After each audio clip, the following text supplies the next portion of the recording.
নির্বাহী আদেশে কোনো দলকে নিষিদ্ধ করার পক্ষে না, যে কোনো সময় কিছু করতে পারে। তো যখন যদি কিন্তু রেখে বলে, আমরা বলেছি যদি কিন্তু রেখেন না। বাংলাদেশ তুমি কার? ভারত, চীন, নাকি পাকিস্তানের, নাকি রাশিয়ার, নাকি অন্য কোনো বড় ক্ষমতাধর রাষ্ট্র? ডাকসু নির্বাচন আমাদেরকে আরও ভালো নিরপেক্ষ করার জন্য প্রশাসনের অভ্যন্তরে কি কি কাজ করা দরকার সেটাই আমাদেরকে চোখে আঙ্গুল দিয়ে দেখালো। বাম মানে কি মেননারি?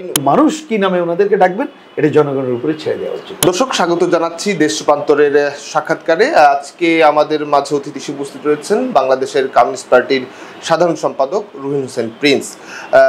আমরা কথা বলবো তার সঙ্গে। কমিউনিস্ট পার্টি আলোচনা রয়েছে, সমালোচনা রয়েছে, ট্যাগিং রয়েছে, এই সব মিলিয়ে বাংলাদেশে অভ্যুত্থান পরবর্তী সময়ে কমিউনিস্ট পার্টি কি আলোচনার বাইরে রয়ে গেল, নাকি সমালোচনার ঘোর পেঁচে ঘুরছে? না, আমি খুব এ ব্যাপারে যদি খুব সাধারণভাবে বলি, আমি বলবো কমিউনিস্ট পার্টি আলোচনা সমালোচনা দুইটার মধ্যেই আছে।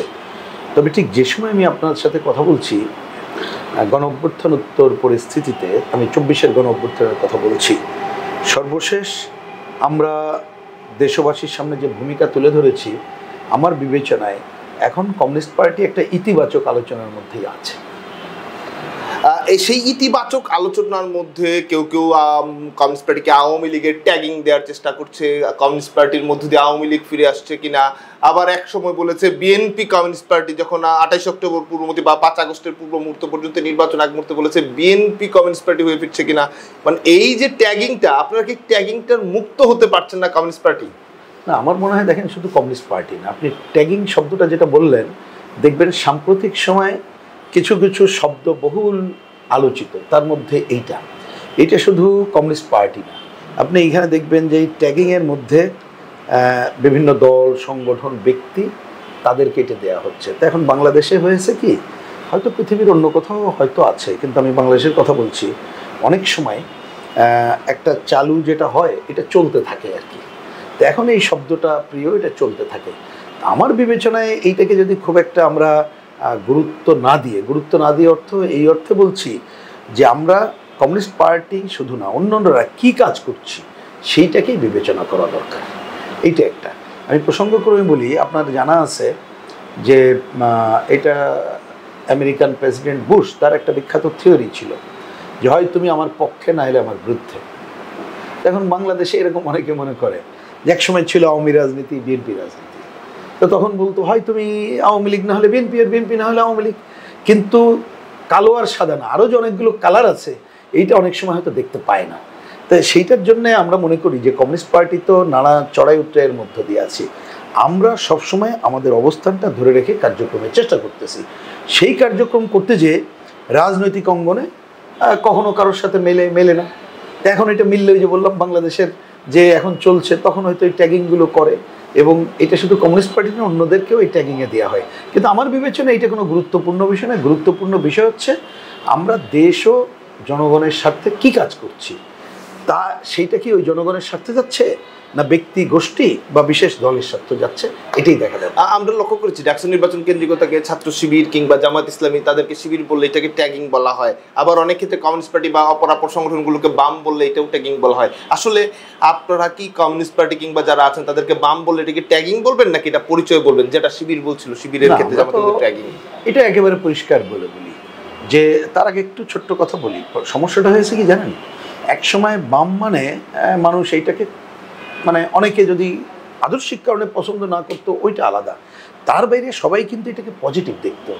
কিন্তু নিকট অতীতে এবং আরও বিগত দিনে বাম নামে অনেকগুলো ব্যক্তি, অনেকগুলো সংগঠন এমন কতগুলো কর্মকাণ্ড করেছে, তাতে বাম সম্পর্কে অনেক মানুষের একটা নেতিবাচক অ্যাটিটিউড আছে। এবং এটাকে আমি অন্যায্য বলি না, এটা ন্যায্য। কারণ দৃশ্যমান বাম নেতা, তার যে ভূমিকা, সুবিধাবাদী ভূমিকা, দৃশ্যমান বাম দল, তার সুবিধাবাদী ভূমিকা, এই কারণে এটা অনেকে মনে করে যে বাম ট্যাগিং দিলে বোধহয় নেগেটিভ হলো। কিন্তু আমরা কমিউনিস্ট পার্টির দৃঢ়তার সাথে বলি যে এই বামটা আমাদের, এটা কি বলবো, যে এটা আমাদের ঐতিহ্যই আমি বলবো, এবং এটাকে আমি পজিটিভভাবেই দেখার পক্ষে। যে বাম মানে প্রকৃত বাম, যে শব্দটা এখন আমরা একটু ব্যবহার করি, নীতিনিষ্ঠ শব্দটা ব্যবহার করি। সুতরাং এইটা বাম না বলে যদি কোনো দক্ষিণপন্থী কোনো গ্রুপ আমাদেরকে ট্যাগিং করে, আমি এইটাকে নিয়ে কোনো বাম মানে তো রাশেদ খান মেনন, বাম মানে ইনু, এই যে বললাম এই যে তার মানে বাম মানে কি মেনন আর ইনু না। আমি একটু আগে কিন্তু এই ব্যাখ্যা দিলাম আপনাকে যে যেহেতু একসময় বাম আন্দোলনের অনেক বেশি ঐতিহ্যবাহী নেতারা তাদের ভূমিকার কারণে ওইটা মনে করছে, কিন্তু আমার কাছে মনে হয় দেখেন একটা বড় দুর্বলতা কি, হয়তো এটা আমরাও বুঝাইতে হয়তো সক্ষম হয়নি বা মিডিয়া বা মানুষ বুঝতে পারেনি। আমরা বাম মানে কিন্তু অলওয়েজ একটা দল মিন করেছি, দলের আদর্শ মিন করেছি, একজন ব্যক্তিকে কখনো মিন করিনি। এবং আমরা এটা মনে করি আমি একটা খুব কঠিন কথা আপনাকে বলি, আমরা যখন এই কমিউনিস্ট পার্টি করতে এসেছি তখন যারা আমাদের অগ্রজ তারা আমাদেরকে একটা শিখিয়েছিল, দেখো প্রতি মুহূর্তে কমিউনিস্ট হতে হয়, কমিউনিস্ট থাকতে হয়। তার মানে আমি আরও সহজ করে বলি, ধরুন আপনি আমার সাথে কথা বলছেন, আমি আশা করি আমার টাইটেলে আপনি পরিচয় দেবেন যে কমিউনিস্ট পার্টির সাধারণ সম্পাদক, এবং আমি এই রাজনীতির সাথে বলা যায় কত 46 বছরের উপরে জড়িত সরাসরি, আমি এক মুহূর্তের জন্য কোনো ক্ষান্ত দেইনি। কিন্তু ধরুন আমি যদি আগামীকাল পরশু কোনো এক সময় এমন কোনো অপরাধমূলক কাজ করি যেটা আমার হয়তো পার্টি মেম্বারশিপ থাকার মতো উপযুক্ত নেই, তখন তো আমি আর বাম থাকবো না, কমিউনিস্টও থাকবো না। তা সুতরাং আমি ওইটারই পক্ষে যে বাম থাকতে হয়, কমিউনিস্ট থাকতে হয়, কমিউনিস্ট হতে হয় প্রতি মুহূর্তে, এটাই। তো এইটা না করে অনেক সময় আমরা ব্যক্তি সেটাকে বিবেচনা করেছি, কিন্তু দল আদর্শ যদি বিবেচনা করতাম তাহলে এটা বিবেচনা হতো না। কারণ মানুষ তো সে যে কোনো সময় বিচ্যুত হতে পারে, তা মানুষ বিচ্যুত হলে আপনি তখন ওইটা বলবেন যে ঠিক আছে ও এতক্ষণ ছিল আদর্শিক ছিল, এখন আদর্শিক না, সুতরাং সে তো আর বাম না। প্রসঙ্গক্রমে আর একটা কথা বলি, বাংলাদেশে অনেকে আছে, এটা আমি আমাদের সংস্কৃতির কারণে আমি নাম বলতে চাই না, অনেকে দেখবেন নিজেরা নিজেদেরকে বামই মনে করে না, কিন্তু অনেক সময় মিডিয়া বা অন্যরা তাদেরকে বাম হিসাবে প্রচার করে। আমি মনে করি এ ব্যাপারে মানুষ আস্তে আস্তে যখন সচেতন হয়ে উঠবে, ব্যক্তির উপরে নির্ভর করবে না বুর্জোয়া দলগুলোর মতো, তখনই দেখবেন বাম মানে শ্রমজীবী মেহনতি মানুষের পক্ষের আদর্শিক লড়াইয়ের জায়গা, সেটা সে বিবেচনা। আমি যদি আপনাকে এক কথা একটা লাইনে বলি, সেই লাইনটা যদি আপনি বলেন যে মেনন এবং ইনু তাদেরকে কি আপনি বাম বলবেন কিনা? দেখুন আমরা একটা কথা বলি, আমরা কাউকে কে বাম ডান এইভাবে আমরা চিহ্নিত করার কেউ না। আমি মনে করি যে এটা জনগণই বলবে, কিন্তু আমরা একটা শব্দ রাজনীতিতে প্রচলন করেছি হিসাব করেই, যে বাম নামধারী আমরা যখন বলি। কারণ কেন এটা বললাম, ধরুন আমি উদাহরণ দিই, একজন তিনি হয়তো নিজেকেই বাম বলছেন, তা আমি কে তাকে খারিজ করার, কিন্তু আমরা যখন মূল্যায়ন করি তখন এটা বলি উনি বাম নামধারী, কারণ যখন ওনার সাথে আমার আদর্শ মেলে না, সেটাই। তার মানে কি আমি এই কথা বলে দিই পরিষ্কার, ধরুন এক সময় এই যাদের কথা বললেন ওনাদের সাথে, ওনারা তো আমাদের বয়সের সিনিয়র, এক সময় ওনাদের অনেক ঐতিহ্যবাহী ভূমিকা আছে, একসাথে আমরা বাম জোট করেছি, কিন্তু ওনারা তো সেটা পরিত্যাগ করেই চলে গেছে অন্য জায়গায়। সুতরাং এখন ওনারা কি নামে পরিচয় দেবেন এটা ওনাদের উপরেই ছেড়ে দেওয়া উচিত, এবং মানুষ কি নামে ওনাদেরকে ডাকবেন এটা জনগণের উপরে ছেড়ে দেওয়া উচিত। আমি যদি এখন আপনার পার্টিতে আসি, একই আলোচনার জায়গা আপনার পার্টির শীর্ষ যারা সাবেক নেতা ছিলেন এরকম বিষয় উঠেছে, কখনো কখনো উঠেছে বিভক্তির রাজনীতি কমিউনিস্ট পার্টিতে হচ্ছে, এবং এই পার্টিতে আমরা লক্ষ্য করছি সরকারের সঙ্গে যখন আপনারা এক ধরনের ডায়লগে যাচ্ছেন, তর্ক বিতর্ক হচ্ছে, ঠিক তারপরের সবাই আমরা লক্ষ্য করছি আপনাদের পার্টির সাবেক সভাপতি সেই মিটিংয়ে অংশগ্রহণ করলেন এবং তিনি বললেন তিনি একজন এসেছেন কমিউনিস্ট পার্টির সঙ্গে, তার পরের দিন ডাকবেন। এইটা কি কমিউনিস্ট পার্টির আসলে দ্বিচারিতা কিনা? না, এটা আমি ধারণা করি আপনি যে ঘটনাকে উল্লেখ করেছেন এটা একটা বিশেষ পরিস্থিতির ঘটনা। এই পরিস্থিতিতে এখানে দ্বিচারিতার কিছু নাই। কেন আমি বলি, সেটা হচ্ছে যে এই অন্তর্বর্তী সরকার তারা নানা সময় আমাদেরকে আমন্ত্রণ জানায়, আমরা ডায়লগে যাই, কখনো যাই না। যেমন আমরা সর্বশেষ জানিয়েছি যে আমরা যাব না বলিনি, কিন্তু বলেছি অহেতুক সময় ক্ষেপণ করার জন্য যাব না। যদি সুনির্দিষ্ট ইস্যু থাকে, প্রয়োজন হয় ওনারা ডাকলে যাব, বা আমরা প্রয়োজন মনে করলে ওনাদের কাছে বলবো যে আমরা আসতে চাই, ওনারা সময় দিলে যাব। এই হচ্ছে এখনকার ঠিক যে মুহূর্তে কথা হচ্ছে আমাদের পজিশন। তা আপনি যে ঘটনা উল্লেখ করেছেন আমি জানি সেটা, কারণ তারা তখন কিছু ব্যক্তির সাথে ডায়লগ করতে চেয়েছিল, তারা বিভিন্ন দলের এবং একটু সিনিয়র, তা সেটা কোনো অসুবিধা নেই, করতেই পারে। এবং যিনি সিনিয়র তিনি আমাদেরকে বলেই গেছেন, তিনি বলেছেন যে এরকম আমরা তাকে ডাকছি, আমরা কেউ বলেছি কোনো অসুবিধা নেই, আপনি আপনার বুঝমতো করেন। তো এইটাকে, সুতরাং আমি এটাকে খুব বড় করে কিছু দেখছি না, কারণ ওইখানে যে যিনি গেছেন তিনি পার্টি বিরোধী কোনো অবস্থান তিনি ঘোষণা করেননি বা বলেননি।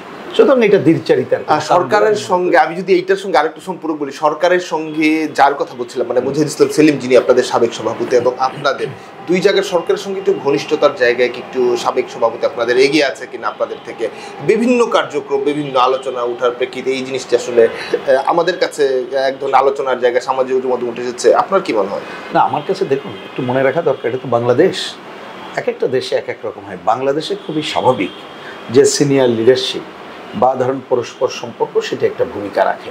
যেমন এটা আমি খোলামেলাই বলি, এটা কোনো গোপন কিছু না, আমরা সবই উন্মুক্ত করি যে এই সরকারের পক্ষ থেকে যিনি দায়িত্বপ্রাপ্ত রাজনৈতিক দলগুলোর সাথে কথা বলার জন্য তারা কিন্তু অফিসিয়াল বিহেভ করে, এই জন্য আমি তাদেরকে ধন্যবাদ জানাই। আমি পার্টির জেনারেল সেক্রেটারি হিসেবে আমাকেই তারা ফোন করে হয়তো বলে যে ভাই এরকম একটা প্রোগ্রাম আছে আপনারা আসবেন, সাথে যদি একটু সিনিয়র নেতা, আপনি একজনের কথা বললেন, অন্য দলের আরেকজনের কথা তারা বলে, এই দুইজন যদি আনেন আমরা একটু খুশি হব, কারণ ওনাদেরকে অনেক সিনিয়র নেতা আমরা চিনি। এইটাই আমরা বলি যে কোনো সমস্যা নেই, আমরা ওনাদেরকে নিয়েই যাই। সুতরাং তাতে কোনো কারোর সাথে সম্পর্ক বেড়ে গেল কমে গেল এটা কিন্তু মিন করে না। সামনে আপনাদের কংগ্রেস এবং আমি বারবারই কেন এই কথাগুলো আনছি, এই সময়ে এসে কমিউনিস্ট পার্টির আলোচনার জায়গাটা আসলে বেড়েছে যে কারণে জানার আগ্রহের জায়গা থেকেই সামনে কমিউনিস্ট পার্টি কংগ্রেস এবং সেই কংগ্রেসকে ঘিরে আমরা লক্ষ্য করি বিভিন্ন সময়ে এক ধরনের দ্বন্দ্ব, মত পার্থক্য, বিতর্ক, বিক্ষোভও হতে আমরা লক্ষ্য করেছি। এই যে সামনে আসুন কংগ্রেস, যেহেতু একটি ভাগে একটি আলোচনা হয়, একদিকে একটি অংশ সাবেক বা এই অংশ, এইরকম এক ধরনের আলোচনা আসলে ডিবেট তর্কের যা ছাত্র সংগঠন, ছাত্র শাখার যে সদস্য থেকে শুরু করে যুব শাখা বিভিন্ন শাখার মধ্যে ছড়িয়ে যায়, এই কংগ্রেসও কি আপনাদের আসলে এরকম বিভেদ হবার কিংবা বিতর্কের জায়গা তৈরি হওয়ার সম্ভাবনা দেখছেন কিনা? দুই একটা গণসংগঠনের ক্ষেত্রে বলেছেন, হ্যাঁ এটা তো অস্বীকার করার কিছু নাই। আমাদের দুই একটা গণসংগঠনে সেইখানে নানা মত নানা পথের আছে, কিন্তু মনে রাখতে হবে গণসংগঠনগুলো স্বাধীন, কিন্তু ওইখানে যে কমিউনিস্ট পার্টির সদস্যরা কাজ করে তারা কিন্তু স্বাধীন না। আমরা গণসংগঠনের কাছে হস্তক্ষেপ করি না, কিন্তু কমিউনিস্ট পার্টির সদস্য যিনি ওই সংগঠনে কাজ করেন তিনি যাতে কমিউনিস্ট পার্টির নিয়ম নীতি মেনে কাজ করেন এই জন্য তাকে কিন্তু সিদ্ধান্ত দেওয়া হয়। সুতরাং আমরা ধরে নেব আমার পার্টিকে যে সিদ্ধান্ত দিচ্ছে ওইটা মেনে সেই গণসংগঠনে কাজ করছে, সেটাই আমাদের আদর্শিক জায়গা। এর বাইরে নানা মতের প্রতিফলন ঘটে তো কেউ করতেই পারে, আমার তো করার কিছু নেই। শেষ কথা হলো আমার ধারণা, দেখেন আমরা গণঅভ্যুত্থান উত্তর পরিস্থিতিতে আমরা কংগ্রেসে এগুলো বিস্তারিত আলোচনা করব, বিশেষ করে তরুণ প্রজন্মের সামনে এবং আরও মানুষের সামনে। আগে কিন্তু যেভাবে একরক্ষিক মত সামনে আসতো, এখন বহু ধরনের মত চলে আসছে সোশ্যাল মিডিয়া এবং নানা কারণে, একটা তরল পরিস্থিতি দেশের কারণে নানা মতের প্রতিফলন ঘটছে এবং শুধু আমাদের মত না, বাইরের অনেক মত দিয়ে অনেকে প্রভাবিত হচ্ছে। এই ধরনের ঘটনাগুলো আছে, আমি তাই না বলবো না, কিন্তু এই মত কখনোই কমিউনিস্ট পার্টিকে বিভেদ ঘটাতে পারবে না। বরঞ্চ এই মতে থেকে যদি কেউ সাময়িক সময়ের জন্য হলো কোনো মত পোষণ করে, আমার ধারণা দেখবেন আমার সবাই রিভিজিট করে, যদি আমাদের লক্ষ্য থাকে মানুষ, কোনো ব্যক্তি না গোষ্ঠী না, তাহলে আবার এই সংকট দূর করে ওই জায়গাগুলো একসাথে আমরা চলতে পারবো। কিন্তু অবশ্যই এখন যারা কমিউনিস্ট আছে, পার্টির সদস্য আছে, তারা কিন্তু আমরা একসাথে চলছি, এইখানে কোনো বিভেদের রেখা একেবারেই নেই। ছাত্র সংসদ নির্বাচন হলো, ডাকসুতে হলো, জাকসুতে হলো, হয়তো আরও অন্যান্য জায়গায় হবে। আমরা লক্ষ্য করেছি আপনারা যে জায়গা থেকে শুভকামনা যাদেরকে জানিয়েছেন এবং ঠিক পার্টিরই আপনাদের বাইরে যদি বলা যায় আপনাদের ভিতরের মানুষ তারা আবার আরেকজনকে সমর্থন জানিয়েছে, একদম এক ধরনের দ্বৈততা কিংবা একদম ভিন্নতা আমরা লক্ষ্য করেছি। এইটিও কি আসলে কমিউনিস্ট পার্টির সঙ্গে সাংঘর্ষিক হয় কিনা? না, একটা সাংঘর্ষিক হয়। ধরুন কমিউনিস্ট পার্টির সদস্য তিনি কমিউনিস্ট পার্টির মতের বাইরে যদি অন্য মতকে সমর্থন দেন তো অবশ্যই এটা সাংঘর্ষিক হয়। কিন্তু আমরা যে কথাটা আপনি বললেন এইটার ক্ষেত্রে আমরা কতগুলো সমস্যা আছে আসলে সেটা দেখলাম। সেটা হচ্ছে অনেক সময় আমাদের অনেকে বুঝতে পারে না, কারণ একই নাম দিয়ে করলেও, কারণ একটা গণসংগঠন আমি আগেই বলেছি স্বাধীনভাবে তো চলে, তাতে হয়তো বোঝার সমস্যা হয়ে যায়। তাই এই ধরনের ঘটনার সাথে সাথে আমরা সংশ্লিষ্ট কর্মীদের দৃষ্টি আকর্ষণ করি। আমাদের যে নীতিমালা আছে, এমনকি এই সোশ্যাল মিডিয়া ব্যবহারের ক্ষেত্রে আমাদের নীতিমালা আছে, সেই নীতিমালা অনুসরণ করে অনেক সময় আছে আমরা আত্মসমালোচনা করি, আমরা কাজ করি। কেউ যদি এটা না মানে তাহলে ইন্টারনাল সেটা আমাদের গঠনতান্ত্রিক যে ব্যবস্থা সেটার মধ্য দিয়ে আমরা যাতে চিন্তার ঐক্য এবং কাজের ঐক্যের প্রতিফলন ঘটাতে পারি সেই কাজটা করি। আমরা একটু জাতীয় রাজনীতিতে আসি, যেহেতু সামনে নির্বাচনের কথা, একটি রোড ম্যাপ কিংবা একটি তারিখ সময়ের ঘোষণা করলো অন্তর্বর্তীকালীন সরকার। আপনার কি মনে হয় ফেব্রুয়ারিতে যে ঘোষিত সময়, সেই সময় নির্বাচন হতে পারে বা হতে যাচ্ছে? আমি এখনও মনে করি যে যে অন্তর্বর্তীকালীন সরকার আছে তাদের মধ্যে অধিকাংশই আমি বলবো এই সময় নির্বাচন করতে চান বলে আমাদের কাছে মনে হয়েছে। কিন্তু এই সরকারের সমর্থক গোষ্ঠী বলে পরিচিত অনেকে তাদের বিহেভিয়ারের কারণে মানুষের মধ্যে প্রশ্নের উদ্রেক হচ্ছে যে আসলে এটা হবে কিনা। আরেকটা হচ্ছে আইন শৃঙ্খলা পরিস্থিতি তারা সামাল দিতে পারছে না কিনা, এই কোশ্চেন আসছে। কিন্তু আমি মনে করি এই পুরো বলটি অন্তর্বর্তীকালীন সরকারের কোর্টে। তারা অনেকে হয়তো অভিজ্ঞতা নাই, যার জন্য আমরা বলি রাজনৈতিক দলগুলোকে আস্থায় নিয়ে, যাদের অভিজ্ঞতা আছে তাদেরকে আস্থায় নিয়ে সে যদি কার্যক্রম পরিচালনা করে তাহলে অবশ্যই ফেব্রুয়ারিতে যথাযথভাবে নির্বাচন করা সম্ভব বলে মনে করি। এমনকি আমি পরিষ্কার করে বলি, তারা যদি এই সময় ফেলও করে বাংলাদেশে নির্বাচন হবে, এইটা কেউ ঠেকায় রাখতে পারবে না।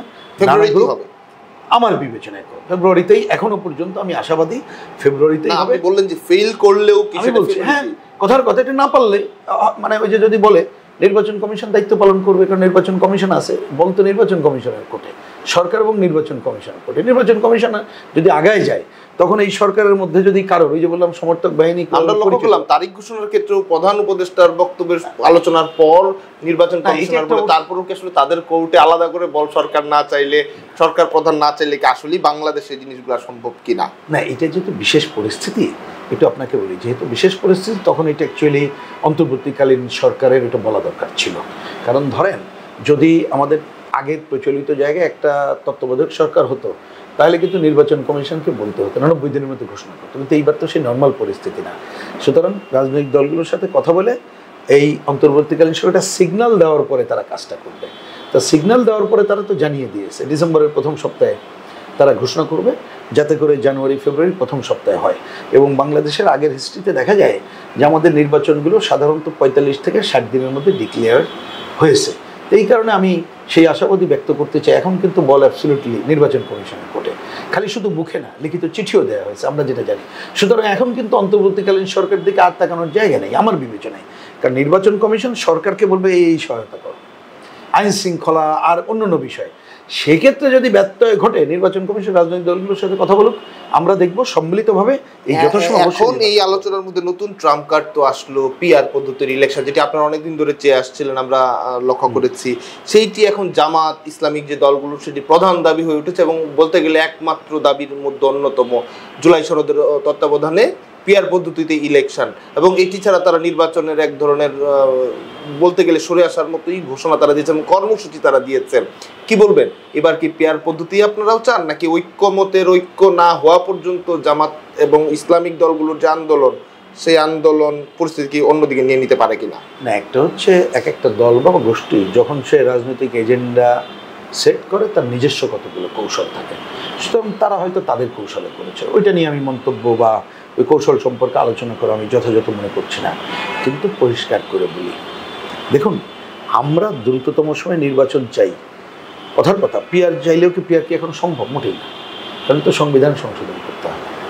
তা সংবিধান সংশোধন তো করার সংবিধান তারা চাচ্ছে না, ওর সাথে তো আমরা দ্বিমতি পোষণ করি। ওগুলো অনেক আগেই এইসব কথাকে আমরা নাকচ করে দিয়েছি। গণভোট, গণপরিষদ, সংবিধান বাতিল করা, মুক্তিযুদ্ধের বিরোধিতা করে ওগুলোকে আমরা নাকচ করে দিয়ে চলি। তো ওইটা আমার রাষ্ট্র কি মানবে, সরকার মানবে, প্রশ্নই ওঠে না। রাষ্ট্র মানলে তো এই সরকার আর থাকে না, আর আমরা তো সেটাকে মানে কি বলবো, অ্যাগ্রি করবো না। ধরুন ওই আলোচনা আমার কাছে প্রধান না। আমাদের কাছে প্রধান হচ্ছে তারা তাদের রাজনৈতিক কথায় বক্তৃতা করতে পারে। আমরা মনে করি যদি কেউ সৎ রাজনীতির জায়গা হয় তাহলে এইটা আগামী নির্বাচনী স্থানে ঘোষণা করুক, তারা ক্ষমতা পেলে তখন করুক, যেটা তাদের ব্যাপার। এই মুহূর্তে এই সংবিধান সংশোধন করাও সম্ভব না, এবং সেটা সংবিধান সংশোধন কীভাবে হবে সংবিধানে লেখা আছে। নির্বাচন পার্লামেন্ট ছাড়া কারোর অধিকার নাই। কারণ ওই আলোচনা আমি রাজনীতির গুরুত্বপূর্ণ আলোচনা মনে করছি না। হ্যাঁ, রাজনীতিতে আপনি একটা অপ্রয়োজনীয় আলোচনাও যথাসময় না করে, মানে প্রয়োজনীয় তাদের কাছে এখন ওই এজেন্ডাকে আমিও প্রয়োজনীয় মনে করতে পারি, কিন্তু কখন বলছি তার জন্য এখন অপ্রয়োজনীয় মনে করতে পারি। সেইটা হয়তো আমাদের এই নির্বাচনে চলার পথে কিছুটা সংকট তৈরি করতে পারে, কিন্তু তাতে নির্বাচন বাধাগ্রস্ত হবে বলে মনে করি না। এগুলো নির্ভর করছেন অ্যাবসলিউট আমাদের সরকারের উপরে এবং নির্বাচন কমিশন। এক জাকসু নীতি গিয়ে আইন শৃঙ্খলা পরিস্থিতি যে অবনতির দিকে গেল একটি বিশ্ববিদ্যালয়গুলো ছাত্র সংগঠনে, আপনার কি মনে হয় এই আইন শৃঙ্খলা পরিস্থিতিতে জাতীয় নির্বাচনে কোনো প্রভাব পড়বে না? এবং এখানে জামায়াত ইসলামী সমর্থিত শিবিরের যে ব্যাপক জয় হলো, এর প্রেক্ষিতে অনেকটা আসলে রাজনৈতিক দলগুলো মনোবল ভাঙলো কিনা? একসঙ্গে দুইটা বিষয় যদি একটু। না, আমি দুইটা বলি না, মনোবল ভাঙার ব্যাপার নাই। আমার বিবেচনায় আমাদের সব ঘটনা একজন রাজনৈতিক কর্মী হিসাবে, দল হিসাবে আমাদেরকে রিভিজিট করতে হয়, মূল্যায়ন করে আগাতে হয়। আমরা যার যার মূল্যায়ন করবো, মন ভাগের কারণ নেই। সুতরাং আমরা কতগুলো জিনিস হয়তো যেভাবে ভেবেছিলাম অন্য কীভাবে ভাববো সেটা করবো, এই হচ্ছে আপনার শেষ প্রশ্ন।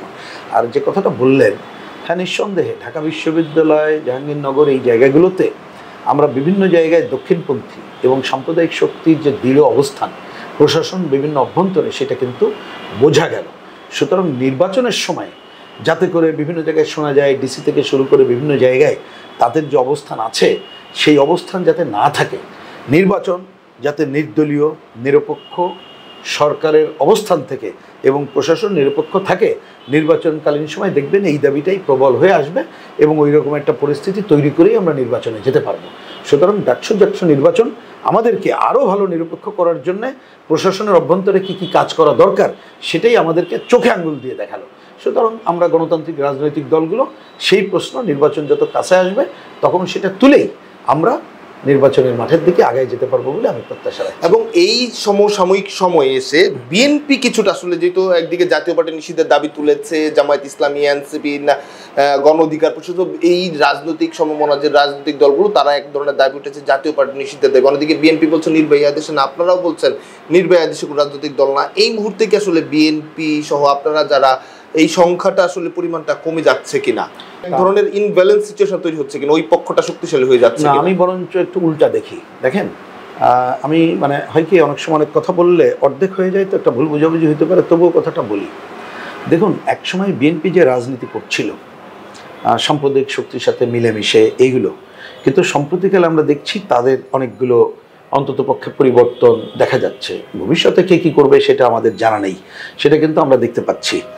আর আমাদের রাজনীতির অঙ্ক করতে যেয়ে অনেকগুলো প্রশ্নে আমরা দেখছি বিএনপি যা বলে আমাদের সাথেও তাদের মিলছে, বা আমরা যা বলি হয়তো তাদের সাথে মিলছে। সুতরাং এই রকমের জায়গায় আছে, কিন্তু তাতে কিন্তু কারোর দৃষ্টিভঙ্গি পাল্টে যায়নি, যার যার অবস্থান থেকে করছি। কারণ আপনি যে কথাটি বললেন, এটা শুধু সাম্প্রতিক না, আমরা প্রথম থেকেই বলেছি এনি রাজনৈতিক দল, সেটা নট বিশেষ কোনো দল, আমরা বলেছি রাজনৈতিক দল গঠন করার অধিকার আমার সাংবিধানিক অধিকার, ঠিক আছে? এবং আমাদের কিন্তু এখন একটা নিবন্ধন প্রক্রিয়া আছে, যদিও নিবন্ধন প্রক্রিয়া আমরা খুব জরুরি মনে করি না, আমরা মনে করি মানুষের সংগঠিত হওয়ার রাজনৈতিক দল করার অধিকার আছে, নিবন্ধনটা জরুরি না, কিন্তু জবাবদিহিতা থাকা জরুরি। তা সেই জন্যে আমরা নির্বাহী আদেশে কোনো দলকে নিষিদ্ধ করার পক্ষে না। যদি কোনো দল, কোনো ব্যক্তি অন্যায় করে, আইন বলে দেবে তার জন্য কার্যক্রম কী হবে। আর যদি দলকে কথার কথা আমি মনে করলাম ওইটা খুব ঘৃণিত দল, তা ভাই আমি একা বলারকে, বাংলাদেশে তো 12 কোটির উপরে ভোটার, 12 কোটি মানুষের অধিকাংশ যারা ভোট দেবে তারা যদি ঘৃণিত মনে করে তাকে বাদ দিয়ে দেবে, জনগণের ডিসিশন নেবে। আপনি বাংলাদেশে অনেকগুলো রাজনৈতিক দল দেখবেন, ওই সেই মুক্তিযুদ্ধের আগে আপনি দেখবেন মুসলিম লীগ, অনেকগুলো দল দেখবেন যারা এখন টিকিটিও খুঁজে পান না, থেকে নিষিদ্ধ করতে হয়েছে, নটো হয়ে গেছে। তা আপনি গণতন্ত্রের ধারা চালু রাখতে হলে ওই ধারাই চালু রাখতে হবে, জনগণের উপরে ছেড়ে দিতে হবে। ঐক্যমত কমিশনে আমরা লক্ষ্য করেছি জামায়াতের পক্ষ থেকে শিশির মুনি এক ধরনের বক্তব্য দিয়েছে, এবং যেটি নিয়ে সংবিধান, কেন আসলে এই সংবিধানের অধীনে নির্বাচন করা যাবে না, কেন জুলাই সনদের তত্ত্বাবধানে করতে হবে।